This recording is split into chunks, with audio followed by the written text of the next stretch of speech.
안녕하세요. 이 시간에 해드릴 내용은요, 아웃포커스의 유래라는 타이틀로 여러분들한테 강의를 해드리겠습니다. 아웃포커스의 유래라고 하니까 아웃포커스가 이렇게 해서 새롭게 만들어졌다라는 식의 내용이 아니고요.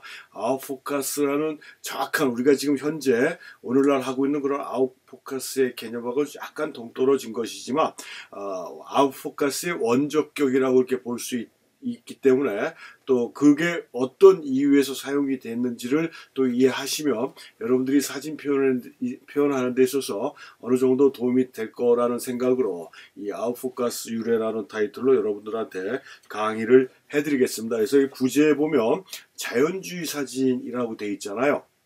그래서 사진계에 자연주의 사진이라는 타이틀로 사진이 등장을 합니다. 그러니까 무슨 얘기냐면 사진이 발명돼서 1839년에 사진이 발명돼서 쭉 진행되어 오면서 우리가 나다르 때도 배웠지만 나다르 같은 사람도 사진의 그 시각 영역을 확장하기 위해서 사진의 본질을 찾아서 사진만이 표현할 수 있는 방법을 논하기 위해서 다양한 촬영 방법을 시도하지 않습니까?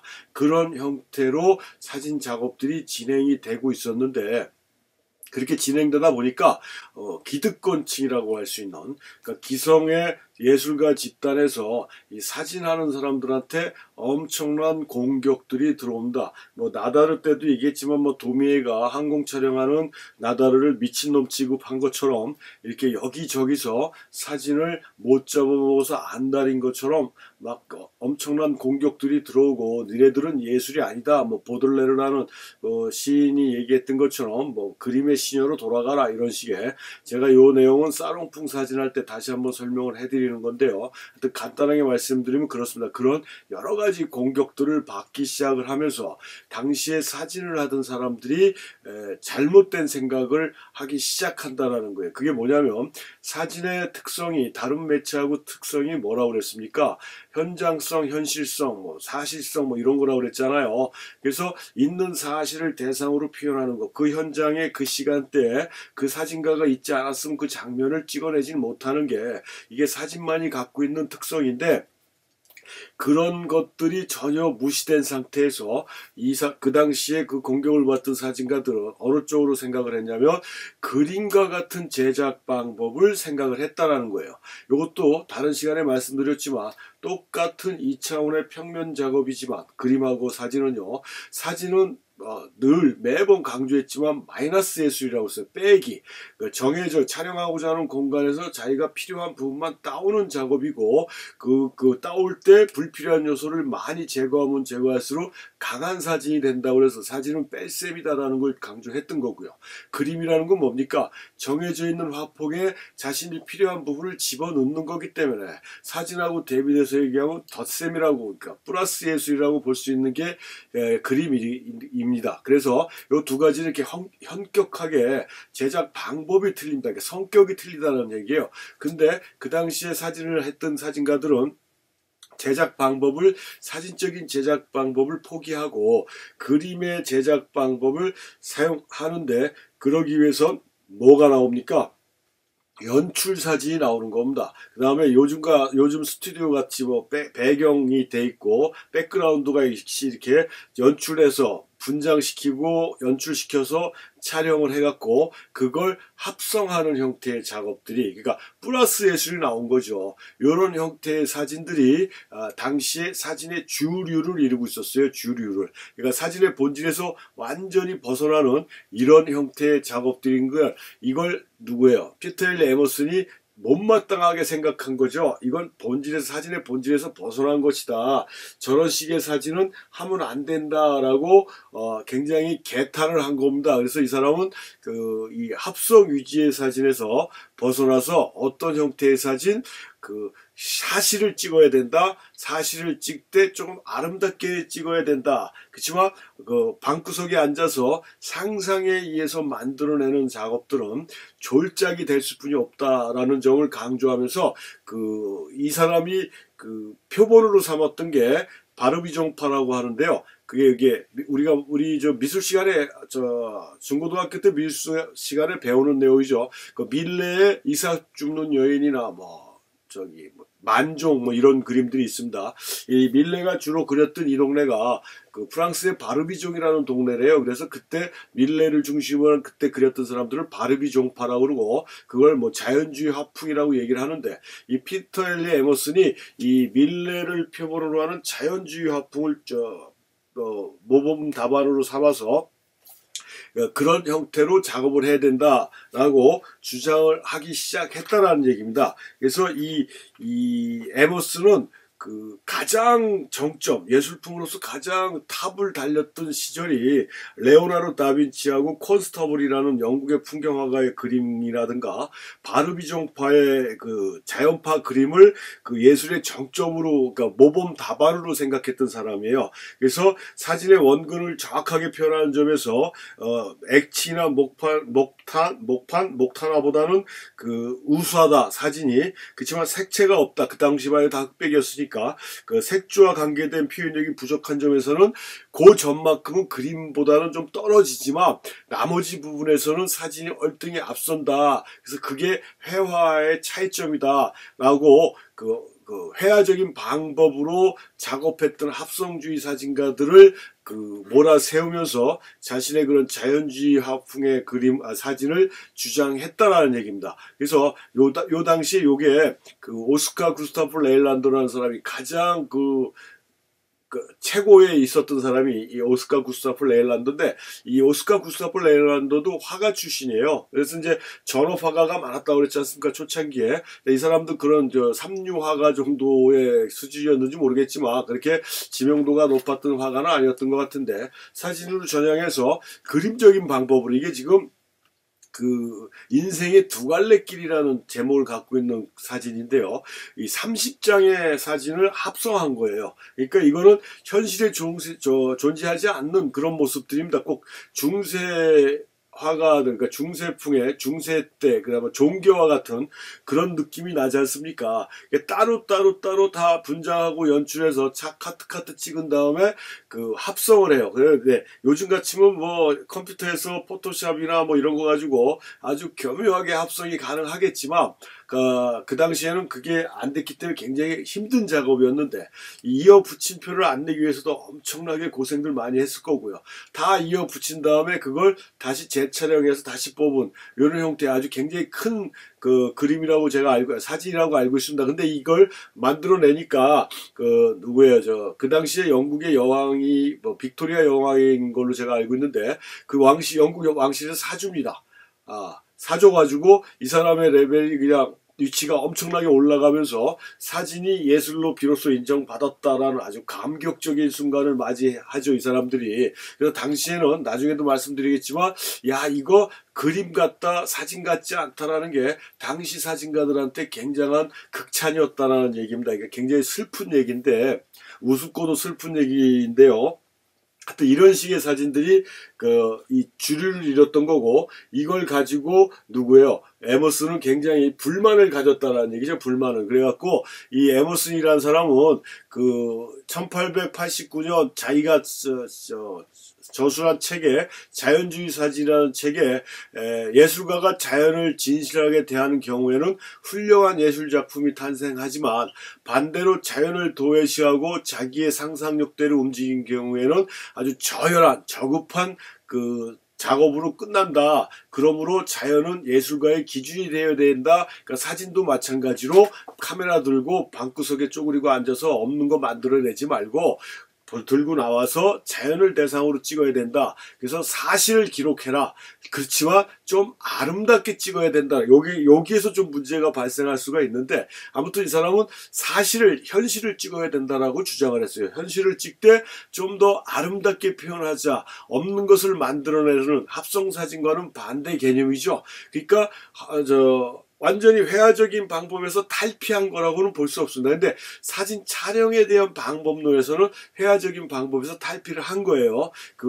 이 아름답게 표현해야 된다라는 요 말만 없었으면 완벽한 거였는데, 하여튼 요렇게 하면서 아름다움을 추구자 한 것 같은 맥락이라고 볼 수가 있다라는 얘기죠. 그러니까 요 아름답다라는 내용이, 그러니까 합성 사진하고는 반대 개념이지만 결과론적으로 아름답게 표현해야 된다라는 건 그 합성 사진, 오스카 구스타프 레일란더가 했던 그런 합성 사진 형태하고 결과론적으로는 같다라고 볼 수는 있지만, 일단 카메라를 자연으로 밖으로, 문 밖으로 나오게 했던 그런 아주 결정적인 역할을 해준 게 피터 헨리 에머슨이다라고 이렇게 말씀드릴 수가 있고, 이게 에머슨이 촬영한, 그러니까 자신이 작업한 자연주의 사진이라는 거기에 실린 그런 형태의 사진들인데요. 그러니까 굉장히 이 작업이 힘들고 어려웠답니다.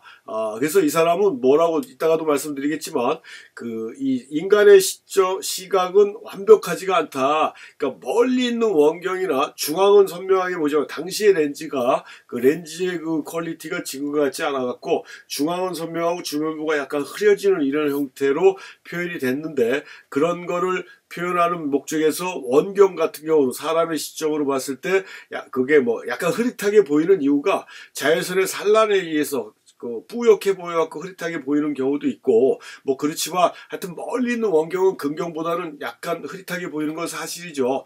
그렇게 표현을 해야 된다라고 주장을 했어요. 그래서 이 사람 사진을 보면 그런 형태로 이렇게 원경 자체가 흐릿하게 표현돼서 사람의 시점에 맞춰서 표현해야 되는 거지, 이걸 극단적으로 선명하게 하는 것 또 아주 잘못된 표현 방법이고, 그렇다고 해서 완전히 구조를 무너뜨리는 것 같이 요즘으로 얘기하면 요즘과 같은 아웃포커스, 일부분에만 초점이 맞고 나머지가 완전히 무너지는 이런 형태의 사진은 굉장히 잘못된, 펜포커스와 같이 굉장히 잘못된 그런 형태의 작업이다라고 해서 뒷배경을 살짝만 흐릿하게 표현하는, 그러니까 아웃포커스라는 거를 주장하지는 않았지만 아웃포커스의 개념을 사용했다라는 거예요. 그 제가 억지로 끼워 맞힌 뭐 분위기도 들죠. 그렇지만 뭐 이렇게 자연주의 사진이 이런 형태로 약간의 아웃포커스를 표현하는 게 사람의 시점과 같다라는 거를 표방했다라는 거예요. 그 점을 우리가 알고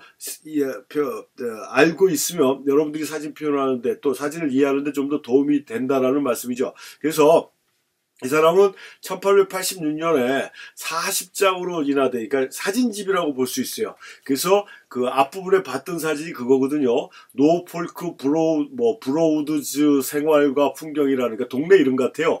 이름도 굉장히 길고 어려운데 거기서 생활하는 사람들의 그 생활이라든가 그 풍경을 작업한 건데, 이절파로 책을 출판했으니까, 다시 말씀드리면 사진집을 출판해갖고 사진 모두가 동부 잉글랜드 영국에서 촬영한 곳으로 늪지대 주민들의 그 물과 육지의 생활을 기록한 기록사진이라고도 볼 수 있고 풍경사진이라고도 볼 수 있습니다.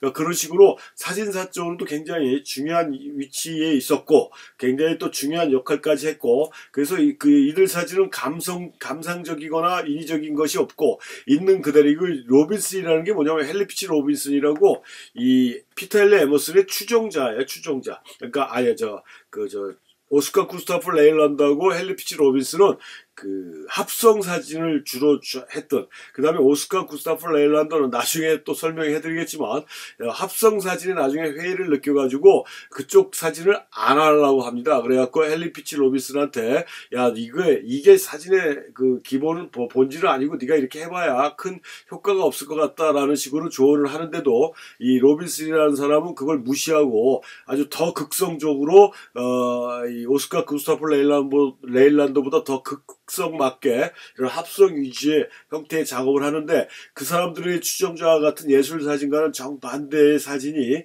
피터 헨리 에머슨의 사진이고, 어떤 맥락에서 보면 스트레이트한 사진의 그 선구자가 이 피터 헨리 에머슨이다라고 볼 수가 있다는 얘기입니다. 그래서 이 피터 헨리 에머슨은 그 사진을 배우는 사람들에게 촬영된 필름은 그 자기가 촬영할 때 그 생각이 완벽하게 남아있을 때 현상하라고 그랬어요. 이건 굉장히 좋은 아주 중요한 얘기입니다. 그러니까 이 필름 작업을 여러분들은 안 해보신 분들이 좀 많기 때문에 잘 모르시겠지만, 그 필름에 빛을 한번 주고 나서 촬영이 된 상태에서 이걸 빨리 현상을 해주지 않으면요, 이 잠상이라고 그랬잖아요. 찍히긴 찍혔지만 아직 환원되지 않은 잠상이 계속 조금씩 변화가 일어나고 있는 상황입니다. 변화가 일어나고 있는 상황에서 그 시간이 계속 지나가 버리면 그 감각 재료가 가지고 있는 기본적인 그 베이직이 무너져 버려요. 콘트라스트도 떨어지고 뭐 컬러라고 그러면 컬러 자체도 색 밸런스도 무너지고 포구도 들어오고 뭐 하여튼 무지하게 그 사진적으로 많은 문제들이 발생합니다. 그래서 그걸 방지하기 위해서도 필름 사진 같은 경우는 찍은 다음에 바로 현상을 해주는 게 좋은 거고, 지금 에머슨이 얘기한 것처럼 촬영 당시의 그 분위기나 여러 가지 여건을 기억하고 있을 때 현상하고 일화를 해야 그 분위기에 맞게 프린트를 한다는 얘기거든요. 이거 굉장히 중요한 얘기입니다. 굉장히. 그래서 이 수정은 좋지 못한 방법이다. 그러니까 요즘 우리가 말하는 거 뭡니까? 그 후보정이죠. 후보정은 절대 좋은 게 아니다. 근데 절대 좋지 않은 게 아니라, 그러니까 없는 걸 만들어내고 지어내는 건 좋지 않지만, 기본적인 후보정이라는 것, 제가 다른 강의 시간에 기회 되면 또 말씀드리겠지만, 뭐 콘트라스트 조절이라든가 이런 아주 베이직이 있습니다. 기본 그런 정도는 해줘야 되는데, 이 사람은 절대, 그러니까 여기서 얘기하는 수정이라는 건 없는 걸 만들어내는 것이다라고 이해를 하시면 되겠어요. 그렇게 주장을 해서 굉장히 정당한 방법과 정통의 기반을 둔 사진을 지향했기 때문에, 아까도 말씀드린 대로 스트레이트 포터의 선구를 이뤘던 사진가가 피터 엘리 에머슨이에요. 자꾸 마음에 걸리는 게 뭡니까? 다 올바른 방향으로 주장했는데 한 가지만, 아름답게 찍어야 된다는 게 이 사람이 회화주의 사진의 본질에서 벗어나지 못한 그런 한계를 만들어 놔버린 것이다. 그렇지만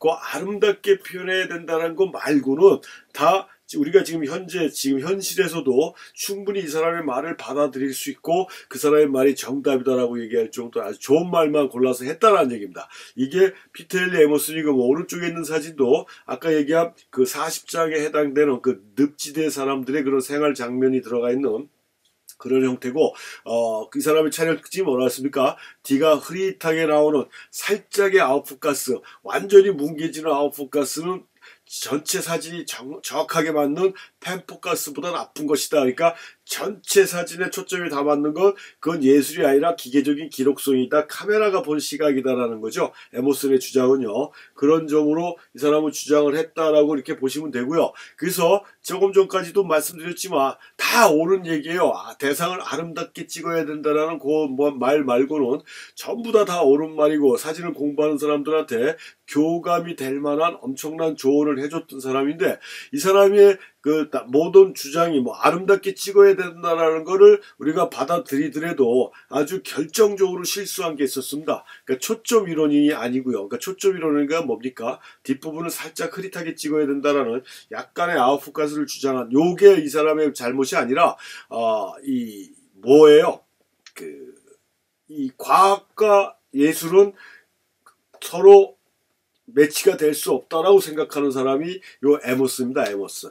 그러니까 우리가 하는 사진은 예술이기 때문에 과학적인 근거는 상관이 없다. 예술은. 그래서 무슨 얘기, 제가 사진 첫 번째 강의 때 말씀드린 게, 완성된 사진은 어떤 게 완성된 사진이라고 했습니까? 과학적인 요소와 사진가의 생각인 철학적인 요소가 적절하게 조화가 이루어졌을 때 완성된 사진이 되는 거고, 그렇게 사진이 되면은 누가 뭐래도 그건 예술이 될 수 있다라고 얘기를 했어요. 근데 이 에머슨은 지금 과학과 철학에서 과학적인 부분을 빼버린 거예요. 사진은 예술이기 때문에 기술이 아니다. 예술이다. 그래서 뭐에 문제가 있었냐면, 이 에머슨은 그때 이제 요즘으로 하면 필름이죠. 필름에 빛을 주면 줄수록 계속 은의 농도는 증가한다라고 생각을 했어요. 그러니까 무한정 늘어나는 거예요. 무한정.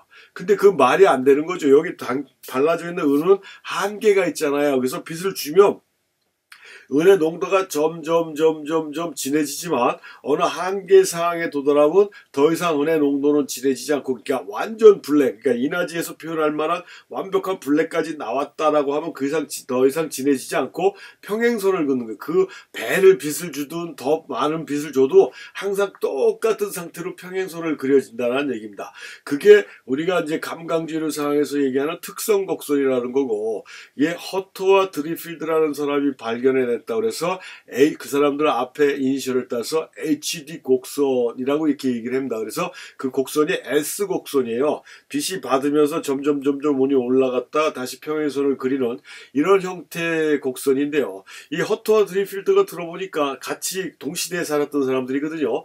허트와 드리필드가 들어보니까 야, 얘는 지금 허무맹랑한 소리를 하고 있다. 그래서 에머슨을 불러다가 그 사람 앞에서 직접 시연을 합니다. 그래서 보니까 에머슨이 보니까 이게 맞거든. 빛이 더 이상 증가를 안 해요. 아무리 빛을 더 줘도. 그러니까 이 사람이 자연주의 사진의 사망 신고를 합니다. 그러니까 내가 여태까지 주장했던 게 잘못된 것이다. 잘못된 것이다. 나는 대부 자리를 물러주고, 그러니까 오스카 구스타프 레일란드니 헨리 피치 로빈슨이 장악하고 있던 사진계에서 이 자연주의 사진을 들고 나옴으로 해서 피터 헨리 에머슨이 최고의 자리까지 올라갔다. 이해하기 쉽게 말씀드리면요. 그런데 자기가 잘못된 주장을 했다라는 걸 인정을 하고 그 자리에서 물러나죠. 그렇다고 해서 뭐 사진을 완전히 때려친 건 아니고 개인적인 작업은 꾸준히 한 걸로 알고 있어요. 그래서 그 자체가 잘못된 걸 인정하고 자연주의 사진의 사망 신고라는 그런 사설인지 뭐 기사인지를 내고 은퇴를 합니다. 그러니까 정치에서 물러나는 거죠. 근데 문제는 또 있어요. 분명히 이 에머슨은 너무 구조가 무너질 만큼의 아웃포커스는 안 된다고 얘기했고 펜포커스와 똑같은 형태의 잘못된 작업이다라고 해서 살짝만 아웃포커스를 주장했는데 이 에머슨을 추종하던 신봉자들은 그걸 완전히 뭉개버려서 요즘으로 얘기하면 소프트 포커스 효과를 만들어내는 거고요. 거기에다가 한술 더 떠갖고 그 자연주의 화풍에서 벗어나서 인상파라는 또 화가들이 있습니다. 그 조립자 효과로 해서 이 점묘화법이죠. 점점점점으로 해갖고 이미지를 분위기를 만들어내는 이런 인상주의 화가들이 있는데 그 에머슨의 추종자들은 또 완벽하게 아웃포커스 이상 되는 연초점, 화면 전체를 뽀시시하게 요즘 얘기하는 뽀시시하게 뽀샵 처리한다고 그러잖아요. 그렇게 하는데다 또 한술 더 떠서 점묘화법을 연상시키는 조립자 사진으로 사진을 굉장히 이쁘고 아름답게 표현하는 방법. 그러니까 제가 아까부터 얘기했지만 피터 헨리 에머슨이 아름답게 표현해야 된다라는 자체에서 이런 문제점을 만들어낸 게 아닐까라는 생각을 합니다. 그래서 그게 이런 에머슨의 그런 몇 가지 잘못된 주장들이 아주 올바른 대다수의 생각이나 방법이 다 올바랐는데 그 잘못된 내용 몇 가지가 그 뒤에 추정하는 사람들에 의해서 사진의 본질에서 점점 멀어져가는 그런 그림과 같은 사진으로 점점 빠져드는 형태로 가버린다는 얘기예요. 그래서 그건 나중에 회화주의 사진이라는 파트에서 다시 한번 자세히 설명을 해드리기로 하고 이런 식의 사진이 만들어졌고 이것도 한 시대의 사진의 풍으로 사진의 하나의 방법으로 시작이 된 것이다. 근데 여기에서 우리가 요즘 많이 사용하는 아웃포커스의 기본적인 원리가 시작된 건 아니지만 사용이 돼 왔다. 표현 방법으로 라는 점에서 이해를 하시면 되겠다는 얘기입니다. 그래서 오늘 수업은 이렇게 마치겠습니다.